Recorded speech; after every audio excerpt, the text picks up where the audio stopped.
Along with rest of the state, Dimapur Press Club today observed National Press Day here in Dimapur, delving into the theme Media in the Era of Artificial Intelligence.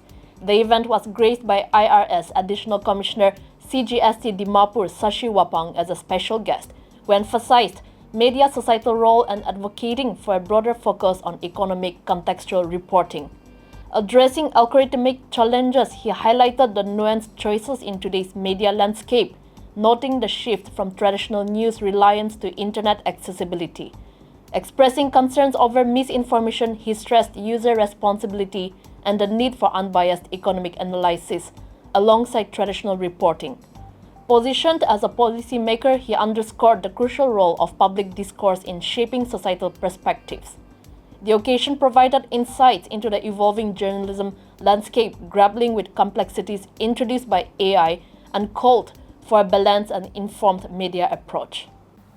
The way we consume news has drastically changed over the years. For me personally, I think social media has really changed the way I consume my news.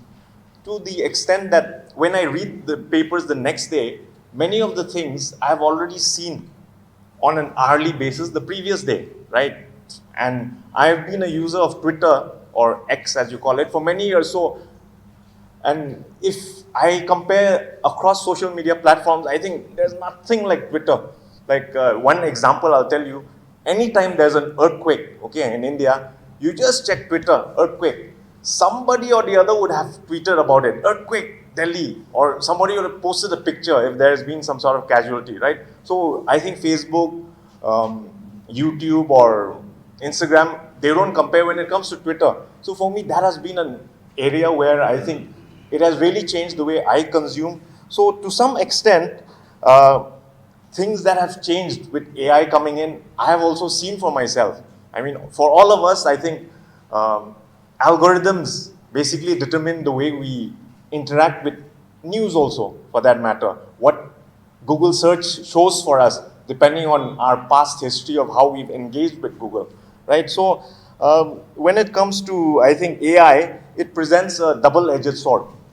Obviously, it comes with advantages. You know, for today, I could have easily asked Google Bard or Chat GPT to give me a speech on this, and perhaps it would have given me a speech much better than what I would have done for myself, right? So, in some sense, I think even for media, some of the regular kind of work, data analysis, this kind of thing can be done through AI. But at the same time, I think the dangers that come along with it are big, and these are things which we need to be aware of, and it's not something we can shy away from. In the sense, the previous era where choices were limited, let's say the way we listen to music, we would listen to that cassette till the reel, accidentally got spun into our machine, or perhaps the way we watch movies even, watching the Hindi feature film on Doordarshan to be interrupted by Chitrahar on Sundays, all that is gone. You have OTT platforms, you have Netflix, you have this, that. It's all about choice. So even AI brings for us choices. So it's better that we get used to it. I'm sure even in the media, the younger lot, you come with more knowledge on these things also. And it's the older lot that needs to adjust and learn many of these things. But it's unavoidable because look at Twitter, for example. Look at the fact that every politician now needs to have a Twitter account. It has become another way. Instead of holding a press conference, he can say something in 128 words, 256 letters, whatever, to at least make a point. So newspapers also, I think almost all the papers have an Instagram account. It has become one more way to spread, right? So we are no longer dependent on the route of a delivery boy who sends the papers to get to the crowd. Because of the internet, because of affordability of smartphones, I think the way in which news spreads has changed. And accordingly, I think the way the news spreads in wrong ways, viral news, news spreading due to misinformation, wrong news spreading also has become an issue. Because compared to a reporter, somebody with a phone just taking a picture, and that can do so much damage, right? It spreads like wildfire. We've seen in many situations where users with no responsibility, social media users, they do that and that becomes news, right? Whereas for the media, you're always challenged with doing some verification at least before making a statement. So the fastest finger first, these kind of challenges are there for the media. Now, even our traditional challenges which the media would have faced before, be it dealing with the issue of paid news, biased news, be it issues like presenting non-issues as important news, whereas sidelining the actual things, or perhaps the chase for sensationalism, TRP ratings, etc. So these are things which media has to deal with, but in the era of AI, I think these are newer challenges to try and fight. And I can say the credit is due to our Nagaland media fraternity also for largely being impartial and not aligning themselves with only one particular political ideology or with one particular political party. That I can say from my own experience. But having said these few things on AI and media, I don't want to waste this opportunity by giving you a speech, like I said, which Chat GPT would have generated for me, right? It would be ironic, given the theme for this year. But as a taxman, I cannot allow this opportunity to go by without talking a little bit about the state of our economy. So just tag along with me even as I present a few things to you.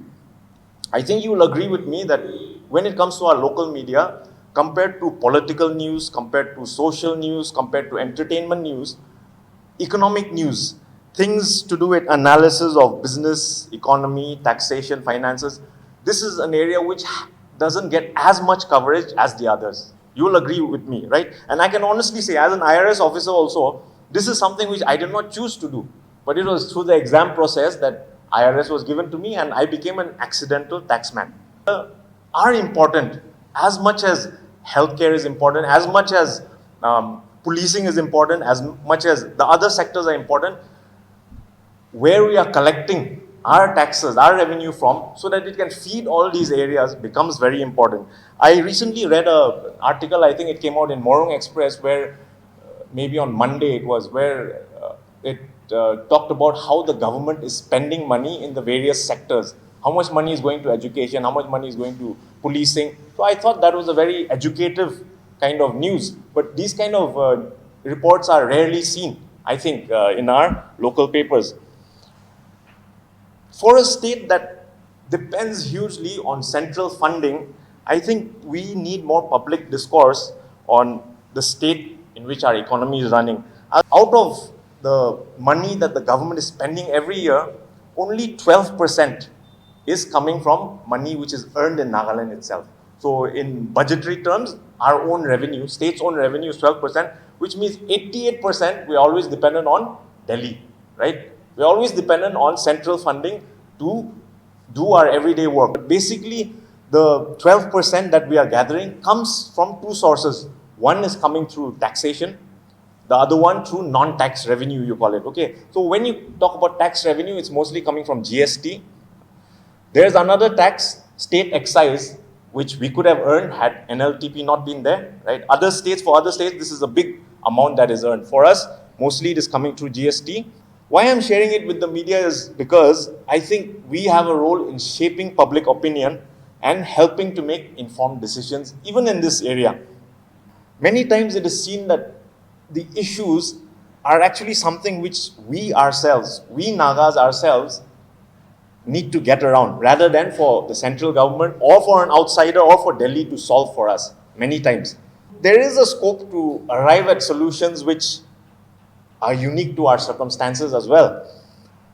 Many times the constitutional protections given to us, 371A, is to protect our religious, social and customary practices. But we should not be guilty of getting into a position where we are constantly saying, leave us alone, but keep sending us your money. We cannot be saying we want to be comfortable in our ways, but India should keep feeding us. Because if we do this, then it amounts to constantly wanting development without responsibility on our part as well. I have thought a lot before making such a contentious sounding statement, but I say this because I believe our local analysis should drive our economics.